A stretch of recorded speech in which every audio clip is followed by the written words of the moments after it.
Crime update में आपका स्वागत है। दिल्ली में कोरोना वायरस संक्रमण के मामलों में धीरे धीरे कमी देखने को मिल रही है। वैक्सीनेशन और हेल्थ प्रोटोकॉल का कड़ाई से पालन करने से ही इससे बचा जा सकता है।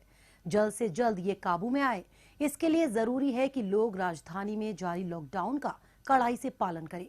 दिल्ली पुलिस हर संभव कदम उठा रही है जिससे लोग बेवजह अपने घरों से बाहर न निकले। दिल्ली पुलिस के इन्हीं प्रयासों पर पेश है हमारी खास रिपोर्ट। कोरोना महामारी को फैलने से रोकने और उस पर काबू पाने के मकसद से दिल्ली में लॉकडाउन जारी है। दिल्ली में संक्रमण दर में थोड़ी कमी आई है, लेकिन ये जरूरी है कि हम किसी भी तरह की ढिलाई न बरतें और कड़ाई से लॉकडाउन का पालन करें ताकि जल्द से जल्द इस पर काबू पाया जा सके। दिल्ली पुलिस हर संभव कदम उठा रही है जिससे लोग बेवजह अपने घरों से बाहर न निकले और अपने घरों में ही सुरक्षित रहें। वहीं लॉकडाउन के दौरान सभी जरूरी सेवाएं जारी रहें और सामान की सप्लाई में किसी प्रकार की परेशानी न आए, इस पर शुरुआत से ही दिल्ली पुलिस का विशेष जोर रहा है। यही वजह है कि जरूरी सामान से जुड़े वाहनों की आवाजाही के लिए विशेष इंतजाम किए गए हैं। इस हफ्ते लॉकडाउन को और सख्त कर दिया गया है। पुलिसकर्मी सड़कों पर आने जाने वाले हर वाहन की निगरानी कर रहे हैं और चालकों के पहचान पत्रों की जांच भी की जा रही है। लेकिन तमाम कोशिशों के बाद भी कुछ लोग पुलिस द्वारा जारी निर्देशों और चेतावनियों को नजरअंदाज करने से बाज नहीं आते हैं और बिना वजह घर से बाहर निकलते हैं। लिहाजा ऐसे गैर जिम्मेदार नागरिकों के खिलाफ पुलिस द्वारा सख्त कदम उठाए जा रहे हैं। पुलिस द्वारा समय समय पर लाउडस्पीकर के जरिए भी नागरिकों से घर पर रहने और कोरोना से जुड़े हेल्थ प्रोटोकॉल का पालन करने की अपील की जा रही है। साथ ही पुलिस लॉकडाउन के आदेश को सख्ती से लागू करने के लिए पेट्रोलिंग भी कर रही है।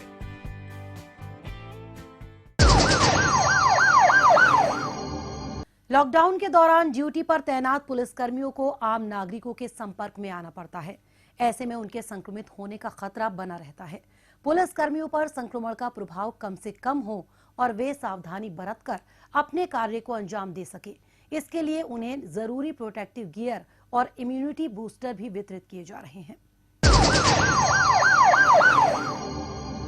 अपने कार्य को अंजाम देने के दौरान पुलिसकर्मियों पर भी इस वायरस की चपेट में आने का खतरा बराबर बना रहता है। ऐसे में पुलिसकर्मियों द्वारा पूरी एहतियात बरती जा रही है जिससे इस वायरस के संक्रमण से बचा जा सके। उन्हें इम्यूनिटी को और मजबूत बनाने के लिए इम्यूनिटी बूस्टर किट और प्रोटेक्टिव गियर किट भी वितरित किए जा रहे हैं ताकि संक्रमण का उन पर कम से कम प्रभाव पड़े। चेक पोस्ट और पुलिस स्टेशंस पर तैनात पुलिसकर्मियों को मास्क, मल्टीविटामिन टैबलेट्स, कैल्शियम और अन्य दवाइयां बांटी जा रही हैं। इससे उनकी इम्यूनिटी को बढ़ाने में काफी मदद मिलेगी। इस कार्य के लिए कई समाजसेवी संगठन भी पुलिस के सहयोग में आगे आ रहे हैं, जो पुलिसकर्मियों को प्रोटेक्टिव गियर और इम्यूनिटी बूस्टर किट वितरित कर रहे हैं। ऐसे ही प्रोटेक्टिव गियर हाल ही में नई दिल्ली जिले में तैनात पुलिसकर्मियों को वितरित किए गए। इन पैकेट्स में PPE kit, face shield, mask, cotton glove समेत विटामिन सी और जिंकोविट टैबलेट्स बांटे गए। लॉकडाउन में जरूरतमंद लोगों के सामने खाने पीने की समस्या न आए, इसके लिए कई गैर सरकारी संगठनों के साथ साथ पुलिसकर्मी भी अहम भूमिका निभा रहे हैं। विपदा की इस घड़ी में दिल्ली पुलिस द्वारा रोजाना हजारों की संख्या में गरीबों को भोजन और अन्य जरूरी सामान वितरित किए जा रहे हैं। दिल्ली पुलिस जहां कोरोना से निपटने के लिए लॉकडाउन को कड़ाई से लागू करवा रही है, वहीं गरीब दिहाड़ी मजदूर और आर्थिक रूप से कमजोर वर्ग के लोगों के लिए भी मददगार के रूप में सामने आई है। लॉकडाउन की वजह से इन लोगों के सामने 2 वक्त का भोजन जुटा पाना काफी मुश्किल हो गया है। दिल्ली पुलिस प्रयास कर रही है कि लॉकडाउन के दौरान कोई भूखा ना रहे। लिहाजा पुलिसकर्मियों द्वारा गरीब तबके के लोगों को भोजन और जरूरी सामान मुहैया कराया जा रहा है। भोजन वितरण के लिए दिल्ली पुलिस द्वारा राजधानी के अलग अलग क्षेत्रों में खास व्यवस्था की गई है। इस दौरान सोशल डिस्टेंसिंग का भी कड़ाई से पालन किया जा रहा है और लोगों से साफ सफाई रखने की अपील की जा रही है ताकि वायरस के संक्रमण से बचा जा सके। पुलिस द्वारा लोगों को भरोसा दिलाया जा रहा है कि जरूरतमंदों को भोजन की कोई कमी नहीं होने दी जाएगी। संकट की इस घड़ी में कई असामाजिक तत्व इलाज के लिए जरूरी दवाइयों और अन्य उपकरणों की कालाबाजारी में लगे हुए हैं। ऐसे लोगों के खिलाफ दिल्ली पुलिस कड़े कदम उठा रही है। बड़ी संख्या में ठगों और कालाबाजारियों को सलाखों के पीछे पहुंचाया जा चुका है। पुलिस लगातार ऐसे तत्वों की धरपकड़ में लगी हुई है। कोरोना की दूसरी लहर में बड़ी संख्या में लोग इसकी चपेट में आ रहे हैं, जिससे अस्पतालों में ऑक्सीजन और इलाज के लिए जरूरी दवाइयों की कमी महसूस की गई। इसका फायदा उठाकर कई असामाजिक तत्व इसकी कालाबाजारी में लग गए। लोगों की मजबूरी का फायदा उठाकर वे उनसे बाजार से कई गुना ज्यादा कीमत वसूलने में लग गए। ऐसे कालाबाजारियों के खिलाफ सख्त कदम उठाते हुए पुलिस भी उनके पीछे लगी है। इस दौरान बड़ी संख्या में कालाबाजारी करने वाले लोगों को गिरफ्तार किया गया है। पिछली बार हमने देखा था कि जब कोरोना की पहली वेव थी तो साइबर क्राइम में काफ़ी वृद्धि हुई थी। तो इस बार जैसे ही सेकंड वेव का कुछ अंदेशा हुआ तो हमने तुरंत सोशल मीडिया को फॉलो करना शुरू किया और उसमें ट्रैक करना शुरू किया कि कहीं सोशल मीडिया के थ्रू इस तरह का क्राइम जो है कहीं बढ़ तो नहीं रहा। जब हमें अंदेशा हुआ कि कुछ तरह का क्राइम जो है, ख़ास तौर पे ब्लैक मार्केटिंग, दवाइयों की ब्लैक मार्केटिंग, ऑक्सीजन की ब्लैक मार्केटिंग, ये जब बढ़ने लगी तो हमने तुरंत ये चीज़ कमिश्नर ऑफ पुलिस दिल्ली के संज्ञान में लाए और उन्होंने पूरी दिल्ली पुलिस को साथ मिलाकर एक ऑपरेशन शुरू किया जिसका का नाम रखा गया ऑपरेशन साइबर प्रहार।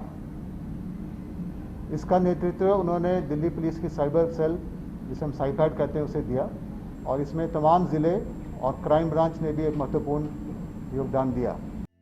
पुलिस ऑनलाइन और कॉल्स के जरिए फ्रॉड करने वालों के ऊपर कड़ी नजर जमाए हुए है। दिल्ली पुलिस ने कोविड से जुड़े ठगी के मामलों की रिपोर्टिंग के लिए कोविड हेल्पलाइन नंबर 011-23469900 भी चला रखी है, जिस पर ठगी के शिकार लोग अपनी शिकायत दर्ज करा सकते हैं। जब ये ज्ञात हुआ कि cyber fraud Covid related activities बढ़ रही है तो तुरंत कोविड हेल्पलाइन दिल्ली पुलिस को एक्टिवेट किया गया, जिससे सिटीजन्स को एक फैसिलिटेशन हुआ कि वे अपनी कंप्लेंट, अपने जो इश्यूज हैं उनको दिल्ली पुलिस तक जल्द से जल्द पहुंचा सकें। ऐसा करते हुए दिल्ली पुलिस ने डेली कंप्लेंट्स और एफआईआर्स को कंपाइल किया, उनका एनालिसिस किया और एनालिसिस करने पे ये पाया कि जो क्रिमिनल्स हैं उनके जो सिम कार्ड इशू हुए हैं वो किसी एक स्टेट से हैं, ऑपरेट कहीं और स्टेट से कर रहे हैं तथा उनकी फाइनेंशियल बैंकिंग सिस्टम्स या जो फाइनेंशियल बेनिफिशरीज हैं वो किसी और स्टेट में हैं। तो ये साइबर फ्रॉड जो कोविड चीटिंग के दौरान हुए, इसमें मल्टी स्टेट एक्शन लेने के लिए कमिश्नर साहब द्वारा दिल्ली पुलिस की करीब 20 टीमें गठित की गई, जो कि विभिन्न राज्यों में अभी भी ऑपरेट कर रही हैं। इसके साथ ही लोग साइबर धोखाधड़ी के खिलाफ सजग और जागरूक हों और वो इससे जुड़े मामलों को पुलिस में दर्ज कराएं। इसके लिए www.cybercrime.gov.in वेबसाइट चलाई जा रही है। साथ ही Delhi special pilot cyber financial fraud helpline number 155260 और www.acpcybercell1.delhipolice.gov.in वेबसाइट भी चलाई जा रही है, जिस पर जाकर नागरिक अपनी शिकायत दर्ज करा सकते हैं। इन केसेस के इन्वेस्टिगेशन में तुरंत कार्रवाई करते हुए हम लगभग 60 लाख से ज़्यादा रुपया जो चीटेड अमाउंट था, जो इनोसेंट लोगों से इन स्कैमस्टर्स ने जो चीट कर लिया था, उसको हम ब्लॉक कर पाए हैं। वो स्कैमस्टर्स के पास अभी तक पहुंच ही नहीं पाया है। तो ये हमें लगता है एक हमारी बड़ी उपलब्धि है और ये दिखाता है कि अगर हम एक प्रोएक्टिव तरीके से काम करें और तुरंत काम करें तो स्कैमस्टर को जो है ये बेनिफिट करने से रोका जा सकता है। गौरतलब है कि दर्ज मामलों और शिकायतों के निरंतर विश्लेषण से इस ओर इशारा मिलता है कि ज्यादातर संदिग्ध सिम कार्ड्स को एक ही राज्य से सब्सक्राइब किया गया है और जबकि इन सिम कार्ड्स का उपयोग दूसरे राज्यों में किया जा रहा है। इसके अलावा खाते जहां जालसाज ठगी के पैसे प्राप्त कर रहे हैं वो पूरे देश जैसे पश्चिम बंगाल, बिहार, महाराष्ट्र, उत्तर प्रदेश और कर्नाटक में फैले हुए हैं। पुलिस ने ऐसे नेटवर्क में शामिल कई आरोपियों को गिरफ्तार किया है। दिल्ली पुलिस ने first time inter state coordination और नेशनल लेवल पे जो गवर्नमेंटल एजेंसीज हैं उनके साथ काफ़ी अच्छी तरह से तालमेल बिठा के सिम कार्ड्स को ब्लॉक कराना, बैंक अकाउंट्स को फ्रीज कराना, ये एक्टिविटी एक्यूज्ड अरेस्ट करने के साथ साथ ही अमल में लाई गई, जिससे कि ये साइबर फ्रॉड चीटर्स का इकोसिस्टम जो है हम ब्रेक करने में कामयाब हुए। दिल्ली पुलिस ऐसे तमाम जालसाजों और कालाबाजारियों के खिलाफ कार्रवाई करने में जुटी है जो ऐसी आपदा के समय भी लोगों की मजबूरी का फायदा उठाने से बाज नहीं आ रहे हैं। नागरिकों से अपील है कि वे ऐसे जालसाजों के बहकावे में न आए और तुरंत इसकी जानकारी पुलिस को दे। पुलिस ऐसे लोगों के खिलाफ तुरंत कदम उठाएगी। और अब वक्त है पिछले दिनों सुर्खियों में रही कुछ खास खबरों पर एक नजर डालने का, लेकिन पहले देखते हैं पुलिस द्वारा जारी ये महत्वपूर्ण संदेश। ठहरिए, किसी भी लावारिस वस्तु या वाहन को हाथ न लगाएं। ये बम भी हो सकता है। यदि आप ऐसी किसी भी संदिग्ध गतिविधि को देखते हैं तो तुरंत 100 नंबर पर या नजदीकी पीसीआर या थाने में इसकी सूचना दें। आपकी जरा सी सावधानी किसी भी बड़े संभावित हादसे को रोकने में मददगार साबित हो सकती है। पुलिस की पैनी निगाहें देशद्रोहियों की गतिविधियों पे लगी हैं। आप भी पुलिस का सहयोग करें। याद रखिए, किसी भी लावारिस वस्तु को न छुएं। अपना मकान किसी अनजान व्यक्ति को किराए पर न दें। अपनी कार, स्कूटर या मोटरसाइकिल बेचने से पहले खरीदार की पहचान कर लें। मेलों और त्योहारों के दौरान अपने बच्चों का ध्यान रखें और भीड़ वाली जगहों पर जाने से बचें। अपने बच्चों को किसी भी लावारिस वस्तु को न छूने दें और औरों को भी इसके प्रति जागरूक करें। ध्यान रखें, किसी भी संदिग्ध व्यक्ति, वस्तु या वाहन को देखते ही फौरन 100 नंबर पर फोन करें या नजदीकी पीसीआर वैन या पुलिस स्टेशन पर इसकी जानकारी दें। या 1090 पर सूचित कर हमारी आंख और कान बने। आपकी पहचान को गुप्त रखा जाएगा। सावधान रहें, चौकस रहें, सुरक्षित रहें।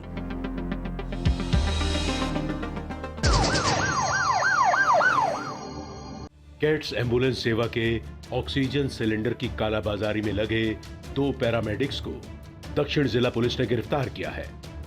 पकड़े गए आरोपी प्रशिक्षित पैरामेडिक हैं और कैट्स एम्बुलेंस सेवा में काम करते हैं। गंभीर रूप से बीमार मरीजों को लाने ले जाने के लिए एम्बुलेंस को ऑक्सीजन सिलेंडर जारी किए जा रहे थे। इसी का फायदा उठाते हुए इन्होंने सोशल मीडिया के जरिए ऑक्सीजन सिलेंडर उपलब्ध कराए जाने का प्रचार किया था। सिलेंडर की मांग को पूरा करने के लिए ये एम्बुलेंस के ऑक्सीजन सिलेंडर को ही मोटी रकम लेकर बेच रहे थे। इसी बाबत पुलिस को एक पीसीआर कॉल मिली जिसमें ऑक्सीजन सिलेंडर महंगे दामों पर बेचे जाने की शिकायत दर्ज कराई गई थी। इसी के मद्देनजर पुलिस ने जांच पड़ताल शुरू की और तकनीकी सूत्रों से मिली जानकारी के आधार पर आरोपियों को धर दबोचा। पुलिस ने इनके कब्जे से 2 ऑक्सीजन सिलेंडर और 1 लाख रुपए भी बरामद कर लिए हैं।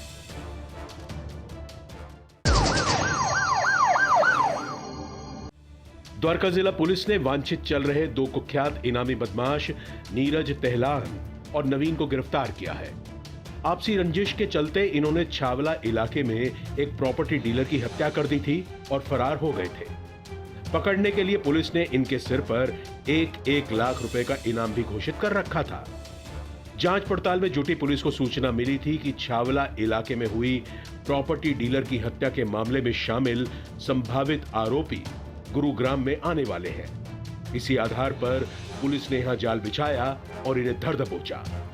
पुलिस ने आरोपियों के कब्जे से एक पिस्तौल और एक स्कूटी बरामद करते हुए जबरन उगाही के कई अन्य मामले भी सुलझा लिए हैं।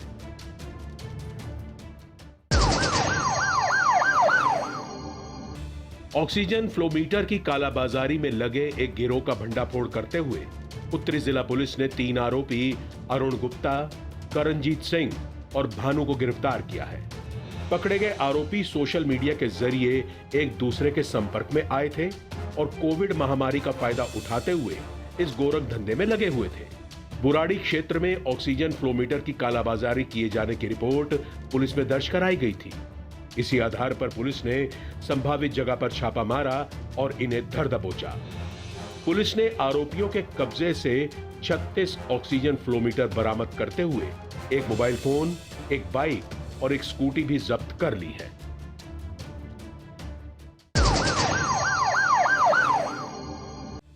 कोविड मरीजों को मोटी रकम के बदले रेमडेसिविर इंजेक्शन बेचने के आरोप में द्वारका जिला पुलिस ने 2 शख्स चमन गुप्ता और नीरज को गिरफ्तार किया है।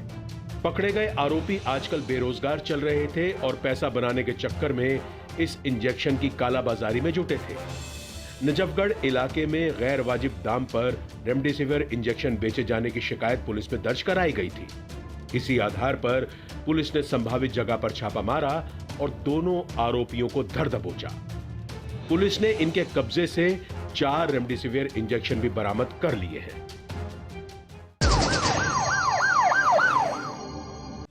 रेमडेसिविर इंजेक्शन मुहैया कराने के नाम पर कोविड मरीजों को ठगने वाले जालसाज सुधीर को दक्षिण पूर्वी जिला पुलिस ने गिरफ्तार किया है। पकड़ा गया आरोपी मजदूरी का काम करता था, लेकिन लॉकडाउन के कारण इसका काम धंधा बंद हो गया था। इसी के चलते ये जरूरतमंद लोगों को चूना लगाने में जुटा था। इसके लिए इसने बाकायदा एक नया मोबाइल कनेक्शन भी लिया था, जिससे ये रेमडेसिविर इंजेक्शन के ग्राहकों को फोन किया करता था। ऐसे ही इसका शिकार बनी एक महिला ने पुलिस में रिपोर्ट दर्ज कराई थी। इसी पर कार्रवाई करते हुए पुलिस ने इसके ठिकाने पर छापा मारा और इसे धर दबोचा।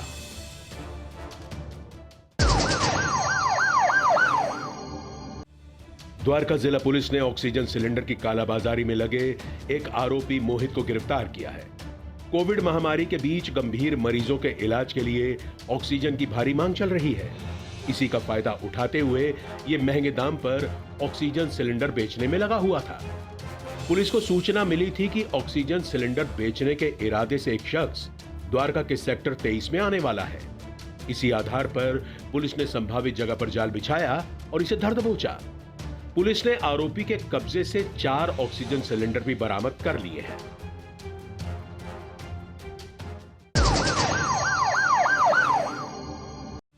उत्तरी जिला पुलिस ने कुख्यात बदमाश साहिल को गिरफ्तार किया है। पकड़ा गया आरोपी चोरी, छीना झपटी और जबरन उगाही जैसे संगीन मामलों में शामिल रहा है, जिसके चलते ये जेल भी जा चुका है।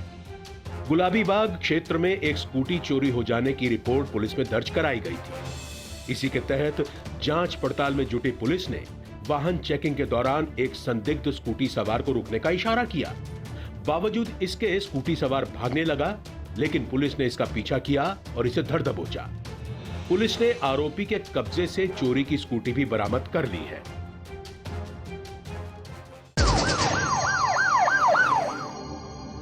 दक्षिणी जिला पुलिस ने एक शराब तस्कर चंद्रभान को गिरफ्तार किया है। पकड़ा गया आरोपी हरियाणा से अवैध शराब लाकर उसे दिल्ली में सप्लाई करने के गोरख धंधे में लगा हुआ था।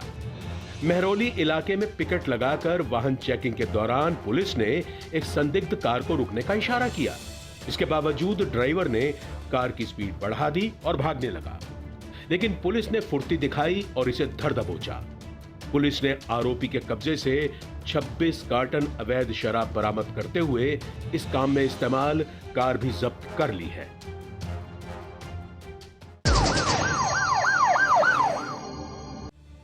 द्वारका जिला पुलिस ने दिल्ली एनसीआर में गांजा सप्लाई करने वाले अंतर्राज्यीय गिरोह का भंडाफोड़ करते हुए गिरोह के सरगना निखिल सहित 5 आरोपियों को गिरफ्तार किया है।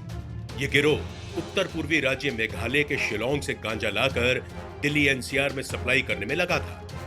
लॉकडाउन के दौरान धंधा चौपट न हो, इसके लिए इन्होंने कार्गो के जरिए ड्रग्स मंगवाने का रास्ता अपनाया था। गांजे को छोटे छोटे पाउच में पैक करने के लिए गिरोह ने मशीनें लगा रखी थी। इन पाउच को दिल्ली एनसीआर में सप्लाई करने के लिए सरगना निखिल ने मोटी सैलरी पर कई लोगों को लगा रखा था।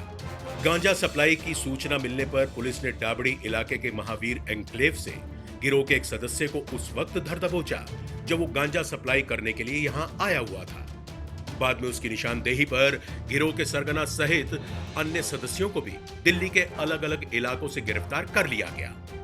पुलिस ने इनके कब्जे से 43 किलो गांजा तस्करी में इस्तेमाल एक मोटरसाइकिल और एक कार सहित 16 लाख रुपए भी बरामद कर लिए हैं।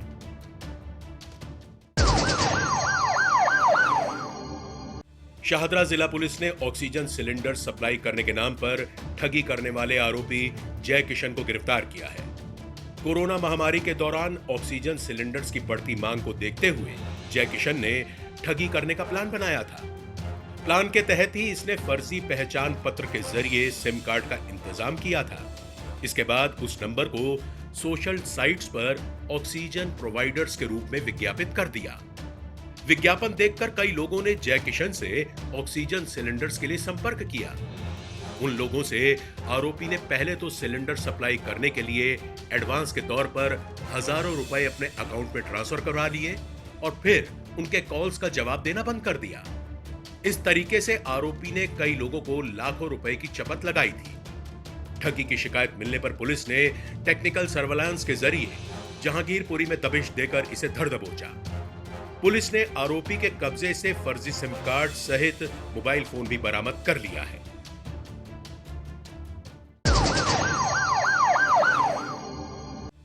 दिल्ली पुलिस की अपराध शाखा ने कोरोना महामारी के दौरान ऑक्सीजन सिलेंडर और कोविड के इलाज के लिए जरूरी दवाइयां और वैक्सीन उपलब्ध कराने के नाम पर धोखाधड़ी करने वाले अंतर्राष्ट्रीय गिरोह का भंडाफोड़ करते हुए 2 विदेशी नागरिक चीका बेनत और जोनाथन कोजो को गिरफ्तार किया है।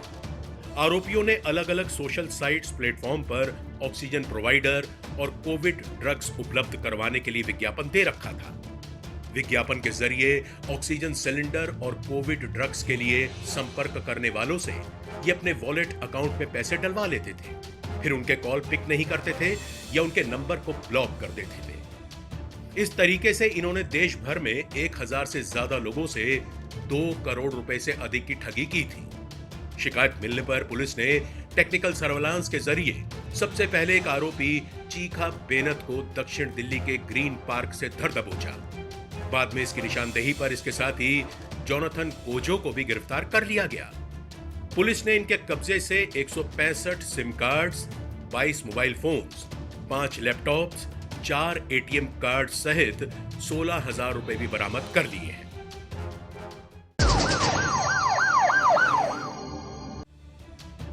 उत्तरी जिला पुलिस ने क्रेडिट कार्ड्स पॉइंट्स को रिन्यू कराने के नाम पर ठगी करने वाले 2 आरोपी तुषार और विनय को गिरफ्तार किया है। ठगी करने के लिए इन्होंने बाकायदा कॉल सेंटर भी खोल रखा था, जहां से कॉल कर ये लोगों को उनके एक्सपायर हो चुके क्रेडिट कार्ड्स पॉइंट को रिन्यू कराने का झांसा देते थे। झांसे में फंसे लोगों की बैंक डिटेल लेकर ये उनके खातों में सेंध लगा देते थे। पुलिस की पकड़ से बचने के लिए आरोपी कमीशन बेस पर खुलवाए गए अन्य लोगों के खातों का इस्तेमाल करते थे। ये इन खाताधारकों के एटीएम कार्ड अपने पास रख लेते थे और जरूरत पड़ने पर दिल्ली के एटीएम से रकम निकाल लेते थे। शिकायत मिलने पर पुलिस ने मनी ट्रांसफर चेन के जरिए पाया कि आरोपी महावीर नगर में स्थित एक एटीएम शाखा से ठगी के पैसों को निकालते हैं। इस आधार पर पुलिस ने वहां ट्रैप लगाया और आरोपियों को रंगे हाथों पैसे निकालते धर दबोचा। पुलिस ने इनके कब्जे से 21 mobile phone, 89 SIM cards, 1 laptop सहित 10,000 रुपए कैश भी बरामद कर लिया है।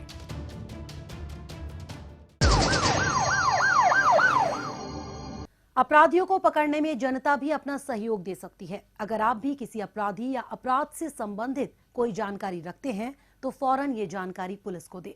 आपकी पहचान को गुप्त रखा जाएगा।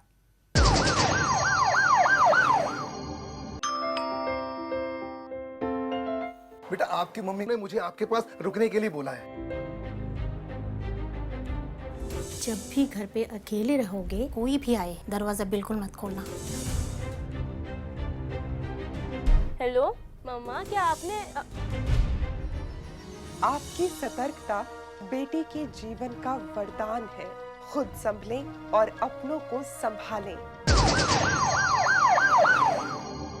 आज के इस कार्यक्रम में बस इतना ही। अगले हफ्ते कुछ ताजा तरीन खबरों के साथ फिर होगी मुलाकात।